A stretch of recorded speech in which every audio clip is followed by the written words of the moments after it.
छठ पूजा के पहले दिन के बारे में जानना चाहते हो? तो चलो नहाए खाए के बारे में सब कुछ बताते हैं। छठ पूजा 2024 तो 5 नवंबर से नहाए खाए के साथ शुरू हो रहा है। ये शुद्धता और भक्ति का दिन होता है। इस खास रस्म में पवित्र स्नान करना और सिर्फ शाकाहारी खाना होता है, जो एक नई शुरुआत और आत्मिक शुद्धि का प्रतीक है। बिहार, झारखंड और उत्तर प्रदेश के कुछ हिस्सों में मनाया जाने वाला छठ पूजा सूर्य देवता और छठी मैया को सम्मान देने के लिए होता है। भक्त 4 दिनों तक सख्त व्रत और रीति रिवाजों का पालन करते हैं, अपने परिवार की खुशहाली के लिए आशीर्वाद मांगते हैं। ये सफर नहाए खाए से शुरू होता है, जो आने वाले दिनों का माहौल बनाता है। सख्त साफ सफाई और पवित्रता रखकर भक्त त्योहार के प्रति अपनी गहरी प्रतिबद्धता दिखाते हैं। तो जब आप छठ पूजा की तैयारी कर रहे हो तो याद रखें, नहाए खाए सिर्फ एक रस्म नहीं है, यह आध्यात्मिक नवीनीकरण की ओर एक सच्चा कदम है। आप सभी को एक खुशहाल और आशीर्वाद से भरे छठ पूजा की शुभकामनाएं। तो सुनिए छठ पूजा का जान, खरना के बारे में। छठ पूजा के दूसरे दिन मनाया जाने वाला खरना पवित्रता और भक्ति का दिन होता है। इस दिन फास्टी सूरज निकलने से लेकर ढलने तक उपवास रखते हैं और ढलते सूरज को अर्घ्य देने के बाद ही व्रत खोलते हैं। ये त्याग और कृतज्ञता का एक खूबसूरत मिश्रण है।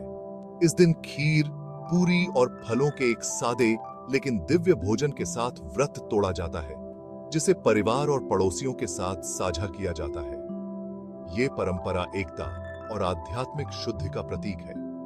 ये सिर्फ खाने के बारे में नहीं है, ये परंपरा, विश्वास और साथ होने के बारे में है। तो अगली बार जब आप छठ पूजा के बारे में सोचें तो खरना को याद रखें। ये वो दिन है जो सभी को करीब लाता है, एक कटोरी खीर से। खरना के साथ भक्ति और एकता का सार मनाएं। छठ पूजा के बारे में और जानने के लिए बने रहें। चलो बात करते हैं छठ पूजा के तीसरे दिन के बारे में। इस दिन के बाद सूर्यास्त को देखने का मेरा नजरिया ही बदल गया। क्यों? क्योंकि 7 नवंबर 2024 को लाखों लोग नदियों और तालाबों के किनारे इकट्ठा होंगे और ढलते सूरज को अर्घ्य देंगे। यही तो छठ पूजा का दिल है। परिवार सूर्योदय से लेकर सूर्यास्त तक व्रत रखते हैं, ठेकुआ और फलों जैसे खास प्रसाद तैयार करते हैं, वो भी नए बर्तनों में।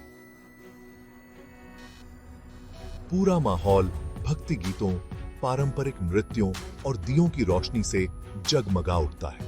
तीसरा दिन जीवन और समृद्धि के लिए सूर्य देवता के प्रति कृतज्ञता को दर्शाता है। ये आस्था, समुदाय और परंपरा का एक खूबसूरत मेल है, जो हमें प्रकृति और परिवार के महत्व की याद दिलाता है। तो इस 7 नवंबर को जब सूरज ढलेगा तो उन लाखों लोगों को याद करना जो धन्यवाद दे रहे हैं, और शायद, बस शायद, छठ पूजा की भावना में शामिल हो जाओ।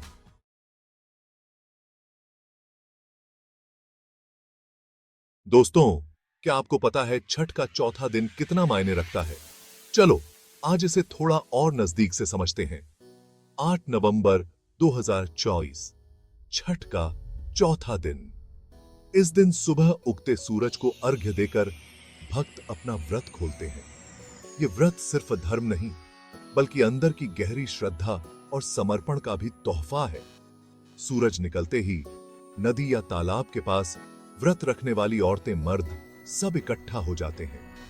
हाथों में जल और दूध के बर्तन लिए वो सूर्य भगवान को अर्घ्य देते हैं। ये पल सिर्फ सूरज की पूजा का नहीं, बल्कि परिवार और अपने लोगों के साथ मिलकर खुशियां मनाने का भी है।